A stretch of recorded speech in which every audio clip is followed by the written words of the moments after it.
Okay, another set of events, another turn. Each party immediately gains an additional 10 money. Well, that's not going to do much for anything. Money is not that important, and balance isn't important. No deals are binding this turn, and there is no corruption gained from breaching Senate laws or deals. The event does not override the corruption cost of abilities not or cards, such as the Minister of Defense's corruptibility. Well, that's going to be interesting. I think we'll see a lot of navies moving. Mystic Vision. Each party may draw an additional action card for each shorem they control. At the end of the turn, they must still discard down to 7 cards. I don't know what that's going to cause. Okay. So I'll pass out that money, but let's take a quick look at what sectors we have and what the effect of those is going to be. Not that it matters too much with the military open. 42 Horus. That's over here. Let's see what the count is right now. 1, 2, 3, 4, 5, 6, 7, 8, 9, 15, 16, 17, 18, 19, 20, 21, 30, 32, 34, 35, 36. That means we're going to be high enough that it's pretty much guaranteed. So what is that? 42. Boom. I think it's beginning to look like a risk of an actual infestation victory. Sector 57. 57. Well, that's out here. Now finally 39. He's going to be over here. You almost get the feeling the players are going to want to try to grab what they can with their navies, see if they can get a victory here. Now, right now, the advantage for that is in White's hands. That's not going to help much. Who's next on the line, though?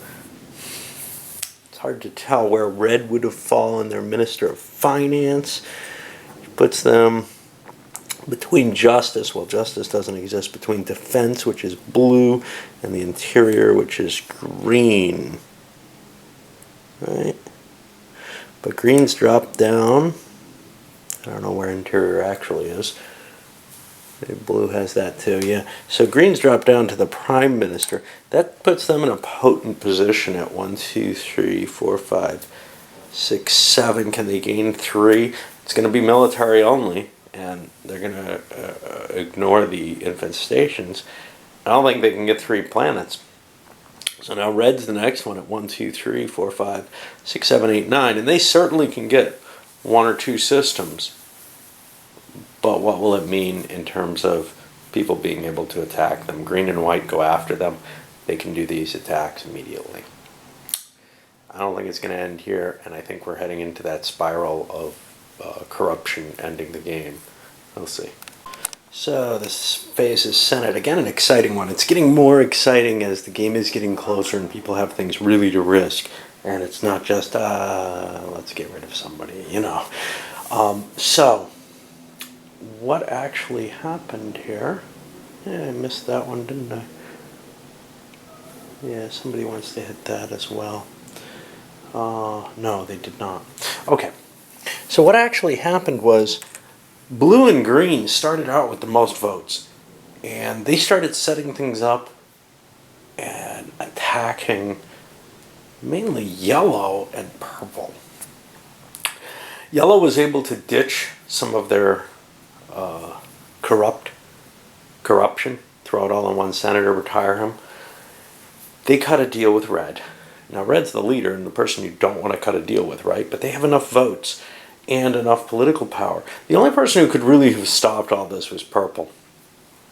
Red ends up combining with yellow and targeted blue, removing the Minister of Defense from office, as well as finishing off purple's last senator. Now purple has almost no chance to win. They can still launch their fleets at the Keshra or whatever and try to gain control of things that way, but then people can campaign in some of those regions. Now, there's 3 regions that people can campaign in that'll be converted, but there's 3 regions that are out there that people cannot campaign in, that are available for purple to pick up. So purple's not completely out of it. They just can't launch attacks against other players and they can't campaign anymore. But they could win by being the hero, as it were. I don't think that's possible. I just don't think you have enough strength to push your way in that way. The red and yellow also agreed to commit the entire Republic fleet out here to try to defeat the Keshra there. Now, that could be a horrible move. That could end up destroying the fleet. But at this point, it seems like the best option is to start trying to reduce that threat. And among the things, I mean, they got rid of some of the corruption. So it's at 2, 3, 4, 5, 6, 7, 8, 9, 10, 11. Let's bonus him. 12, 13, 14, 15, 16, 17, 18, 19, 20, 21. It's only at 7 dice right now, which means that those big fleets have a good chance of taking a new territory each. The territories that can be campaigned in, though, those aren't so valuable. However, everybody can attack wherever they like, and it's easier to launch attack, except for purple. Well, actually, even purple can this turn because they don't have to have a senator to put the corruption on. So it's easier to actually attack the non-Keshra territories than it is the territories that are there. The only reason to launch attacks in the other territories might be, hey, I want to try to get a campaign going. But that doesn't make a lot of sense. It makes sense to use the Republic fleet that way. And right now, yellow is going to win that fight. They have the influence there. Unless someone else has a lot. For example, green has almost as much influence. They're just not quite as advantaged as yellow is. And probably are willing to let yellow go forward. Blue has more. And they may actually go in there. Because the influence is becoming almost valueless. It was so worthwhile before. Now it's money that's becoming vaguely more important, I guess. It's hard to tell. Alright, on to the initiatives then and the naval action. Positioning-wise, yellow sees, hey, I don't want to piss anyone off, and expands into 2 neutral territories as they haven't rolled the dice yet. They still have to fight. Purple. Purple says, hey, yellow will win if they do that. Moves into 2 yellow territories. Blue goes and fights the Keshra to try to reduce them even further. This is a territory they'll get control over. They won't have to campaign in it, like I was talking about. But it takes more fleets. They could have taken 2 territories with a good chance if they hadn't done this. And it's kind of weird because this is the one turn when you can take stuff from people without it giving you corruption. Red moves against purple. Purple's going to win if this doesn't work and their attacks work. Green moves against red, prevent red from winning. And then white takes a balanced approach against yellow and red. These 2 who controlled the government at this point. Largely they're trying to increase their ability to produce money because they think money's important for their fleets. Granted, it's unlikely they lose many ships each turn. Nobody's really hurting for that, but they can get some of their senators back in, and they might be in this situation. It's kind of interesting because they have the rebel card, which they took at the beginning of the game, basically, and now there are so many other people who really, really want that advantage, just, to avoid the corruption hit for being able to spread, whereas they just don't have the force to use it as valuable, as strongly as other people. If anybody could declare rebel at any time, it would be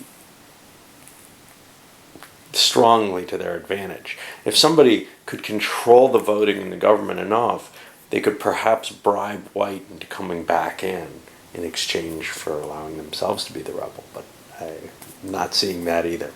Alright, on to the fighting. So the Republic fleet was defeated in its kind of chancy attack. That means the only campaigner is going to be white at this point. Where are we in points? for victory?